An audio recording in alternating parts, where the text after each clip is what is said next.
talk this morning, so I'd like to thank you all for coming. And I'm just going to turn the floor over to you. Okay, thank Ladies you, and gentlemen, Misha.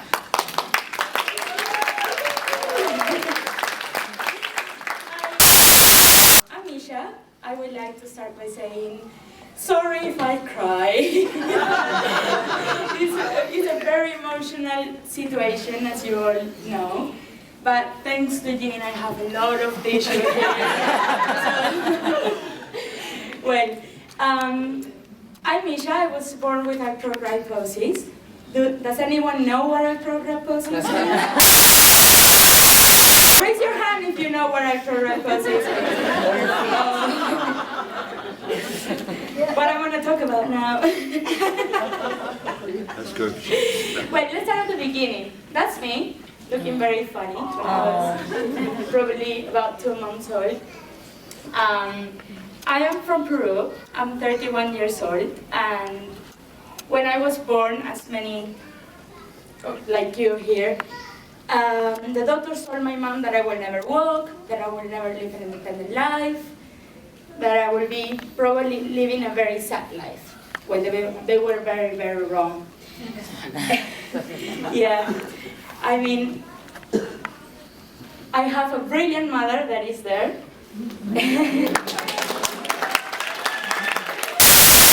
And she made sure I got everything I needed.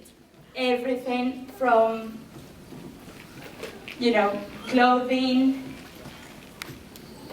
nappies, like any mother will do. But treatment, when I was sleeping, she will keep on doing my physio. I never rested, never.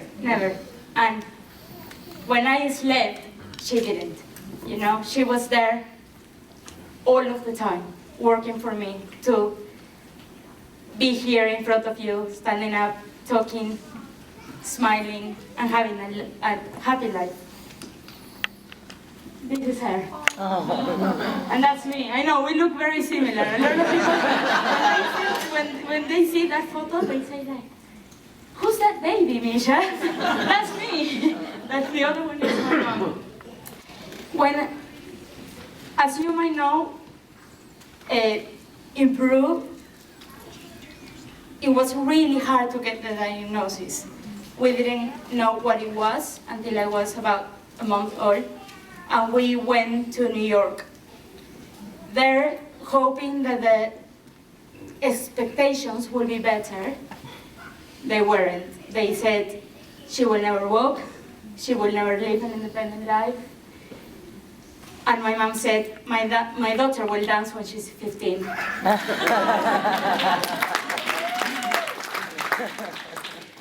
Well, I was a bit fast.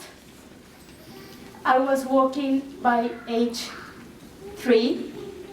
This is me and Pope John Paul II. Oh my gosh. We went to, to see him. My family is really, really Catholic. And my grandma is like, tell him to cure you, please ask him for a miracle. Now I tell my grandma, I don't need to be cured. There is nothing to be cured. I'm fine just the way I am,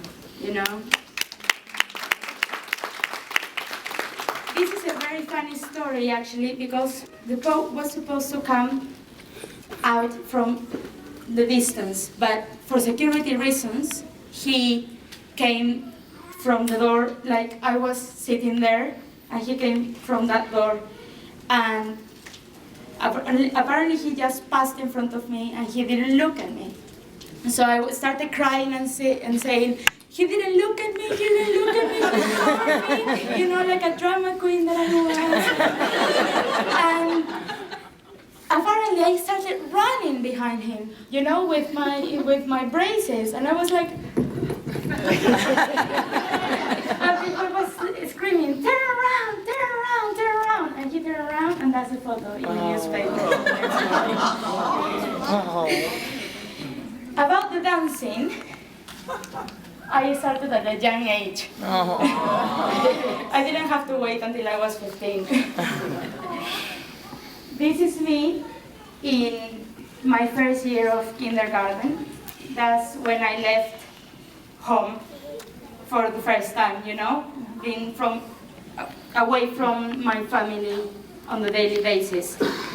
And that's when I started having to deal with other kids, explaining what I had, saying why I walk funny, you know? And I had so many stories about that. I actually said I was a little robot, which was really cool. Made me a very popular girl. You know, I don't know if it's an American show, but Little Wonder? Yeah. Yeah, I said I was the real life Little Wonder. And it worked for me while I was in kindergarten, but then when I went to school, my first years of school, I was really, really shy. I don't know what happened. I think I started feeling the cruelty from kids. Kids can be blunt and honest, and sometimes, a lot of times, they need to make others feel bad in order to feel good themselves. So I got bullied, but in a different way. So people wouldn't make fun of the way I walked or anything like that, but I remember, for example, that I used to go to the bathroom with friends. So if I fell down, they would go and call, you know, a teacher or something. And once I was with two girls that weren't really my friends, but I had to go, so I asked them to come with me. And the bell rang, the school bell rang. And they said, don't worry, I'm gonna go and let the teacher know that you are in the bathroom. Well, they didn't.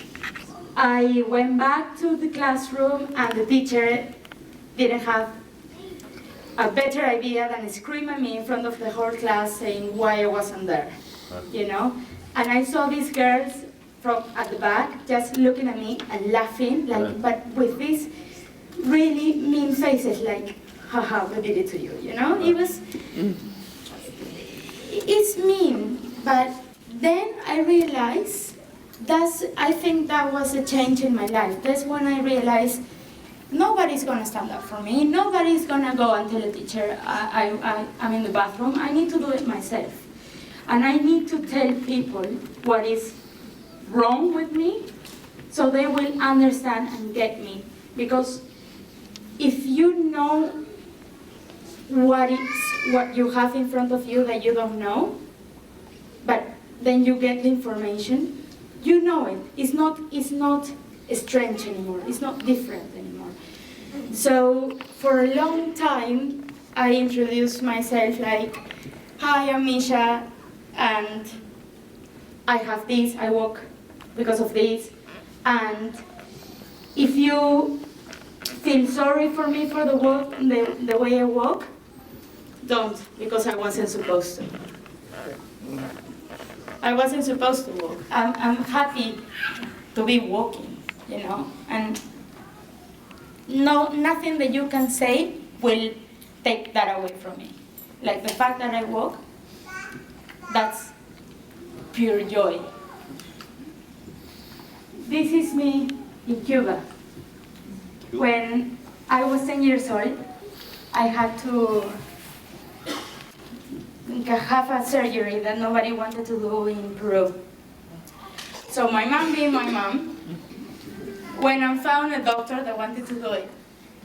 We traveled to Cuba. We were supposed to stay there for 2 months. We ended up staying for a year and a half. Oh my goodness. This is my leg. If you see, one of my legs didn't heal. But while I was healing, I was doing physio from 7 a.m. till 6 p.m. every day. And that was a huge difference. And a lot of people say, but how comes that you remember Cuba as such a special moment in your life, when it was so painful, you didn't have any time to be a kid.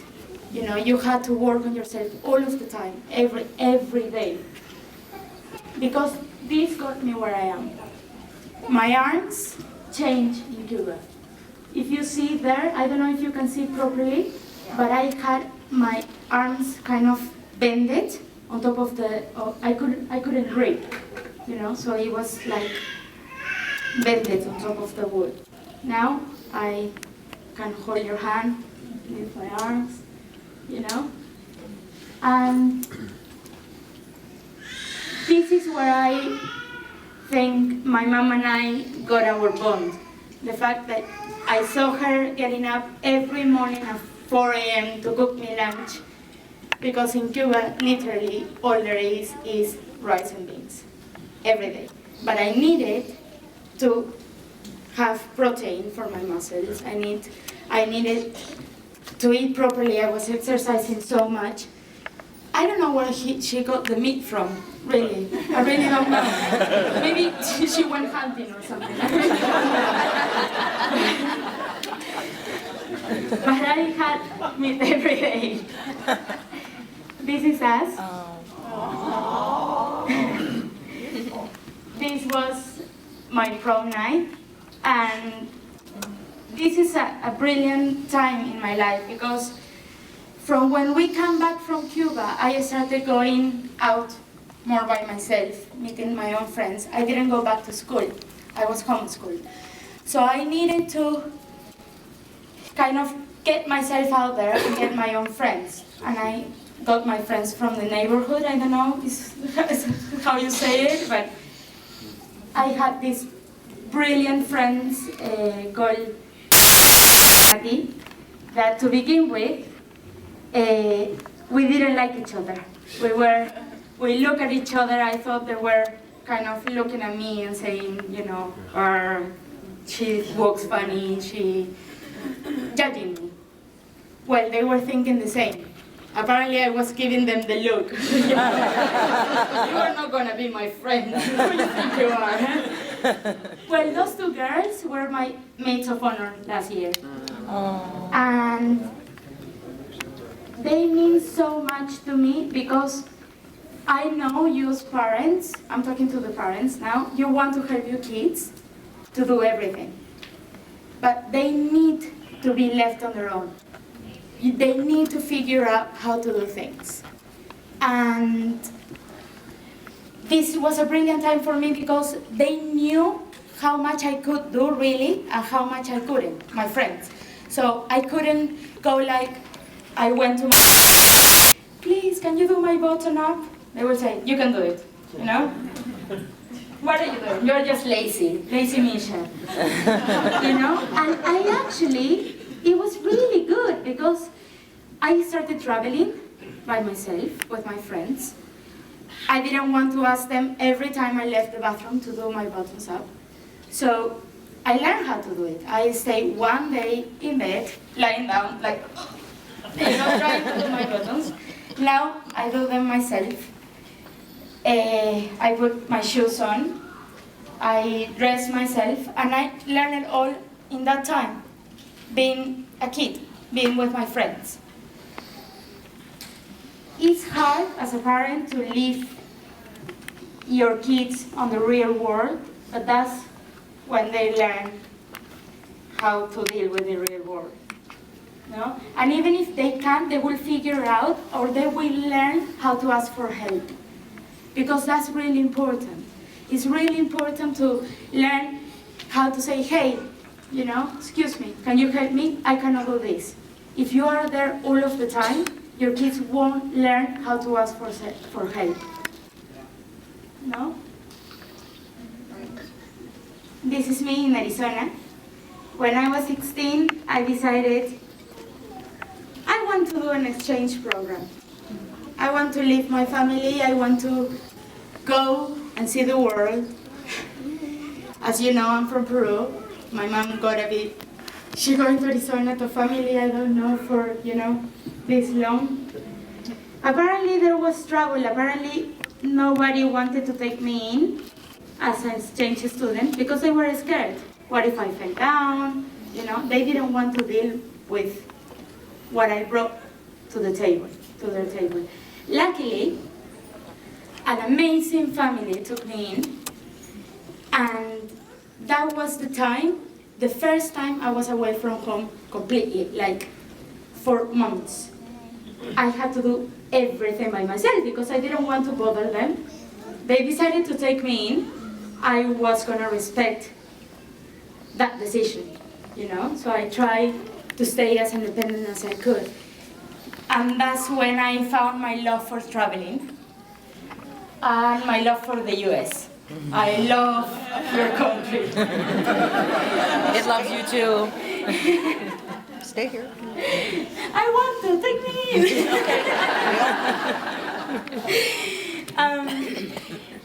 After that, I finished high school. It was an amazing experience. I fell down the stairs. I had this really, really funny story with the blonde. My sister was this girl, this one here.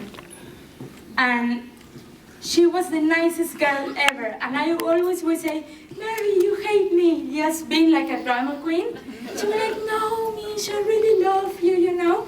But then we came to that situation where we were comfortable with each other, and I was going up the steps, and in the last step, I say, Mary, you hate me. And she turned around and said, yes, Misha, I hate you. And I lost my balance and went down, and she was screaming, no, I don't hate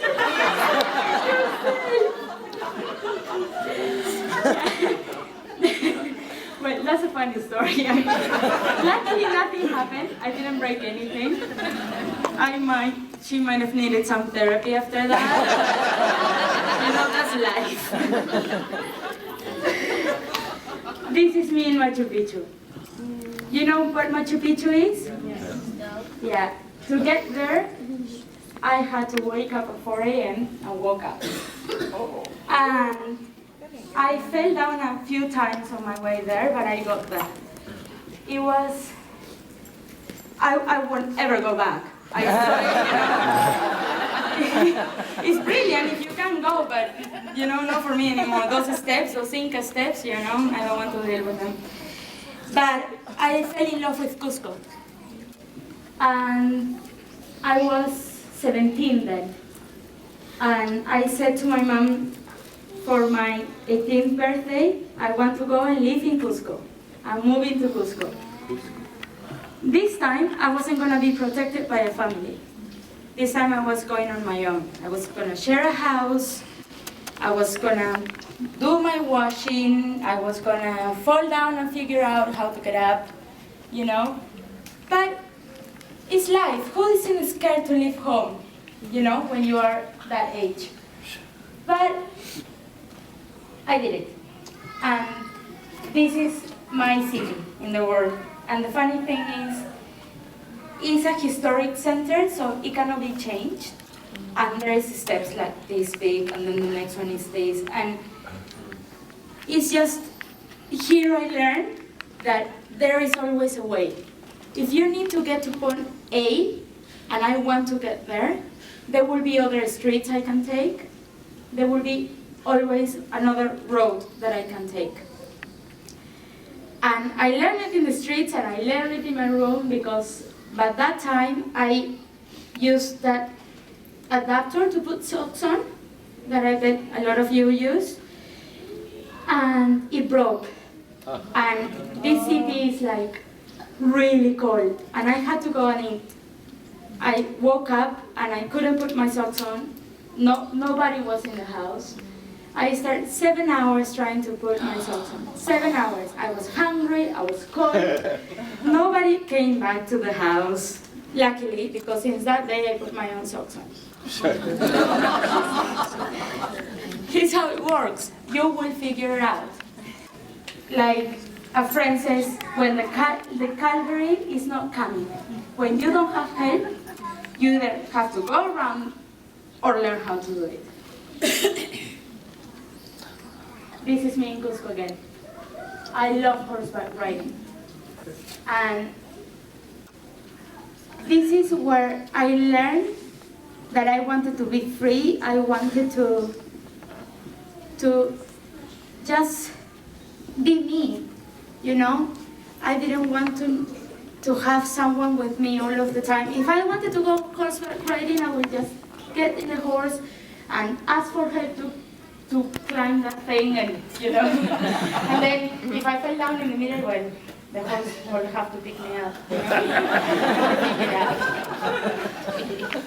After that,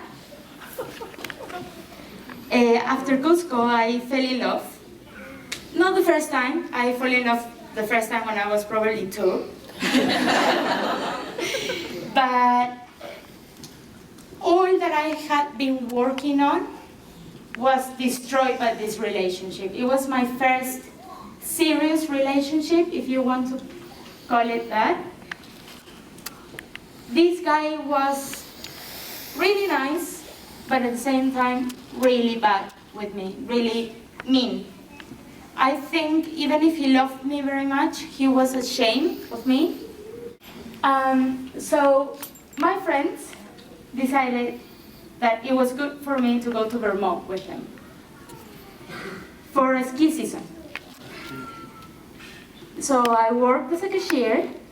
I fell down a lot. There was a lot of ice. My mom was terrified.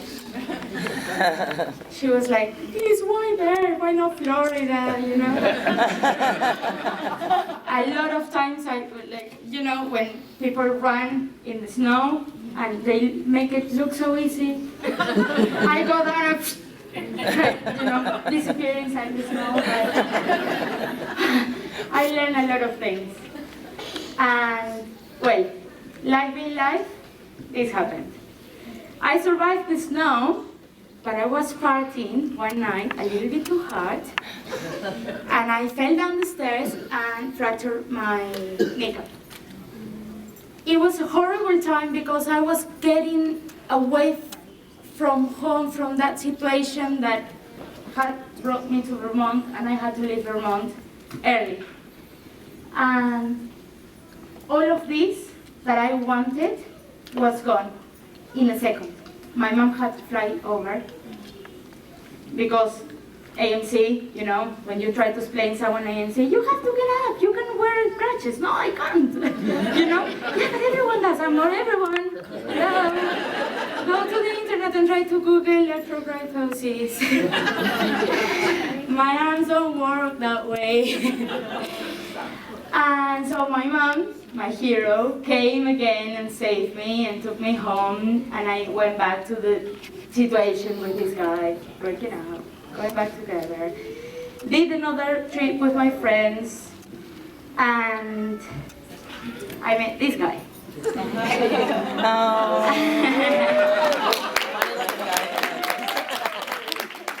Wow, he's gorgeous. This was my second year in Vermont.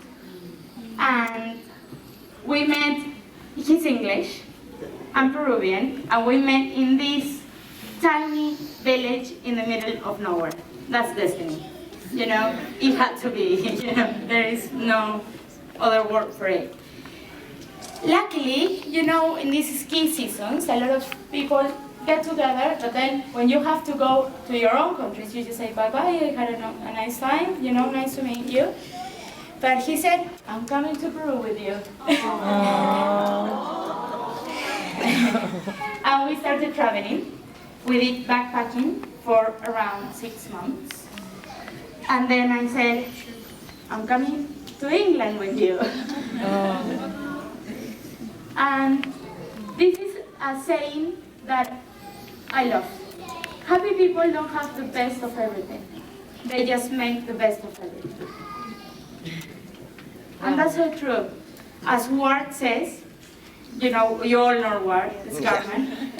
You're giving life, it's up to you to make it good or bad. And this is about the same, you know? You just have to enjoy the ride. And in our relationship, I've been in probably 4 surgeries, something like that. He takes care of me. He puts me in the shower. He takes me out of the shower. I don't know how you call it, but that thing that you use in the bed to go to the bathroom. How? A bedpan. He puts a bedpan, cleans it for me when I need it. But when he needs it, hopefully I will be there as well. Hopefully. Have you seen him? He's huge. I try to carry him. I will give myself. So this is me in England.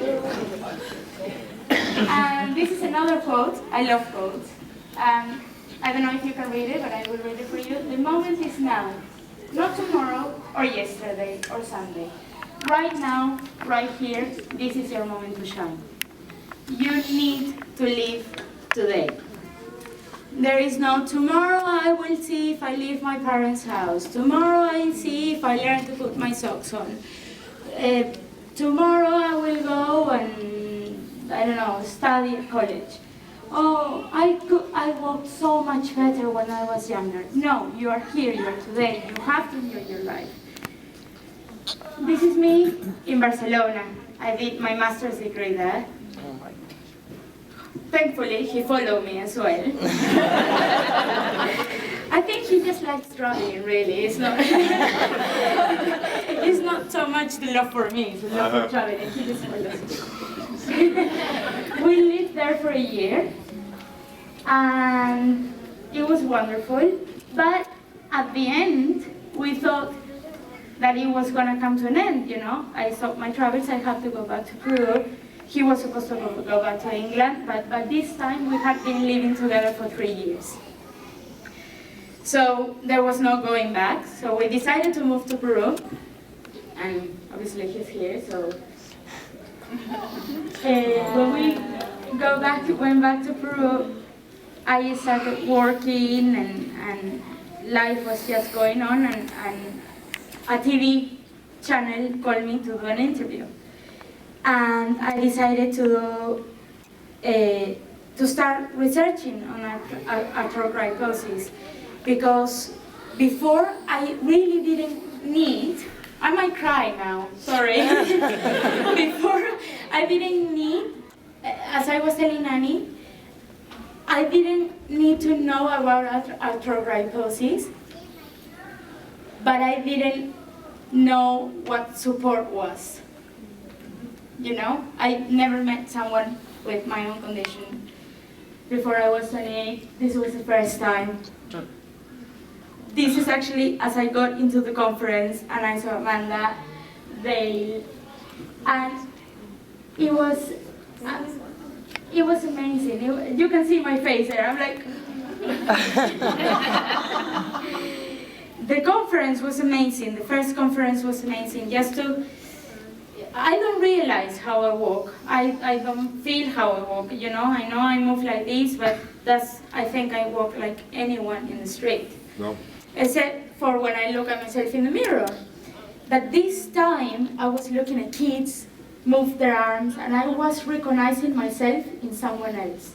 Even if we are all so different, we can relate. You know, and I know, don't look at me, Mom. Hi, please. As you might have realized, oh my God, I haven't talked about my dad. My parents separated when I was 1 year old, and I always excused him, saying he was too young. You know, he was too young. He left because it was too much for him to handle. And then I met wonderful Matt there. I looked at him and I went like, oh my God, no excuses, you know. If you want to be there, you are there. And Matt did change my life in that sense, because he doesn't, my dad, no Matt,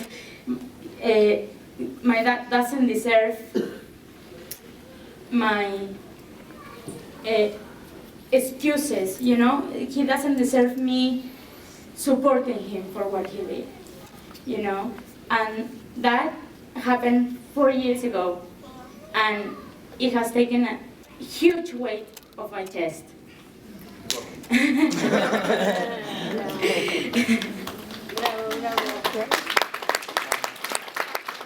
this is what the conference love it. I haven't stopped coming. Hopefully I won't stop coming. And I remember the first time I got here, I saw some people talking. And I thought to myself, really, I wish one day I could talk. There you are. I'm here! You know? And this is it. You have to dream your thing, your what you want, but as well you need to work for it. And I really appreciate this opportunity, really. Like, it means the world to me to be here sharing my story with you. And my life in the last 4 years has been amazing. I mean, my life, I love my life, but since 4 years ago, I receive messages almost every day from parents saying, you know, how you do this, how you do that. How does it feel when this happens? And to be able to help with my experience has made it all worthwhile. You know, I understand now why I was born with AMC, because of this. You know, it can be done. Your kids will live a happy life. Your kids will get married. If they don't, they will still have a happy life. You know, you don't need to.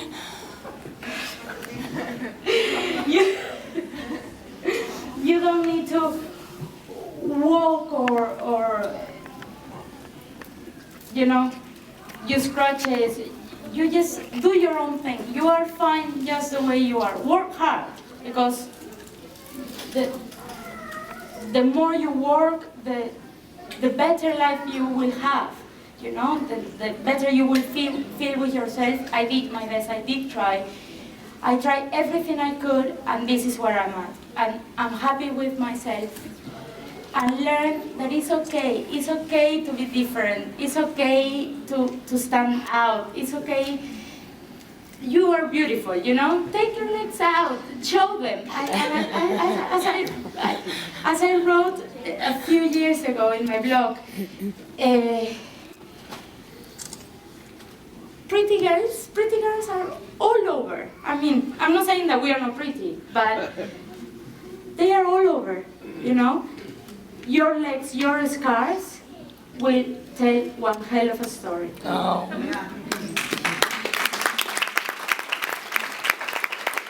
If not, you can always hide behind that. You know, join zombie walks. You don't have to pretend to walk. You know.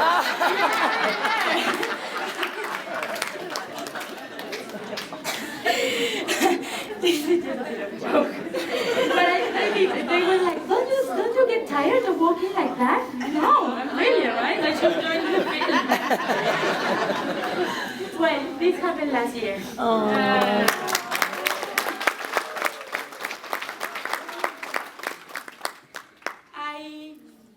I fractured my femur. And I was really scared. I wasn't gonna be able to dance at our wedding. We were already engaged. The tickets from Mike's family from England were already bought, so I didn't want to change the tickets. And I just had to work. I just had to work once again, recover. We all live this, you know? When you're feeling at your best and you are like, yes, I'm happy, I can do this, something will happen, something will come, always, to everyone's lives, not just AMCers, to everyone's life. There is something that will happen. That's life. It's up to you. I always say there is, in a road of 1,000 steps, you have two options. Look at the floor or look at the stars. You will have to go through that road, but it's up to you where you look at, you know, what your view is. And it's important to keep your spirits up, because otherwise I will probably be just not married yet, because I let it, say, my leg is not healed yet, So if I would have waited until it was fully healed, maybe I would have been waiting for years. And this proved me that I could do anything, because I had 6 months from a broken femur to our wedding day to not only recover from the femur fracture, but to be dancing. This is our first dance. We were dancing, I was dancing. I couldn't walk after that for a week, but I had a brilliant night. Wait, and this is me 2 weeks ago, kind of, I think. And the photographer that was taking this said to me, look that way and think what you want for the future. And what I want is to bring this, what you got here in your country, to my country. I met a mother that changed my view of what I need to do, because here you have the support group, you have the doctors, even if you're alone, you will get a diagnosis. This mom, the doctor told her that her baby was born like that because she tried to abort her. And she didn't, obviously. And the husband left her because he thought that she did that without asking him. The baby wasn't diagnosed until she was 1. She had a lot of trouble, and now the baby is gone. The baby passed away. And she's a little AMC angel, but she will change a lot of lives in Peru, because I'm doing it.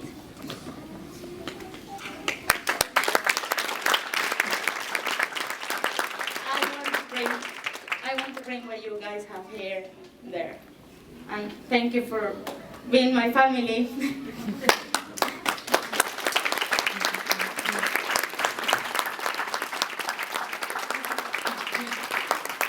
Does anyone have any questions?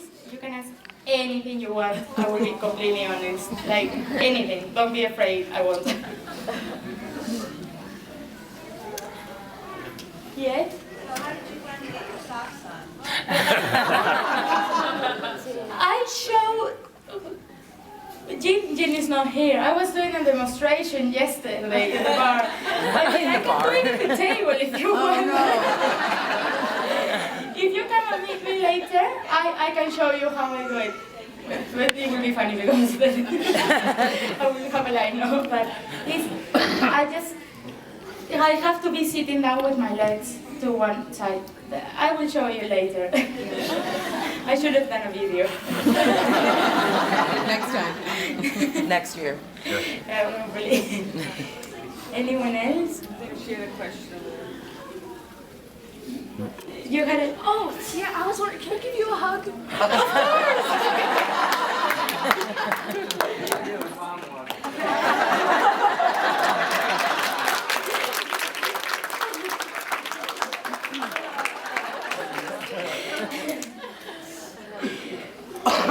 Anyone else? So are you starting like what Ani started? Is that what you're saying you're bringing? Are you going to start a group? Or? What I want to do is I will talk to Annie to see if I can take the name to South America. Because I think it's important. AMC is so rare that I think it's important that we are all a family, that we are all connected, that we have all the same information. Because otherwise, people will be around the world getting this information completely wrong, completely different, and we don't need that. We have enough of that in our lives already. So I think your support group should be a world thing.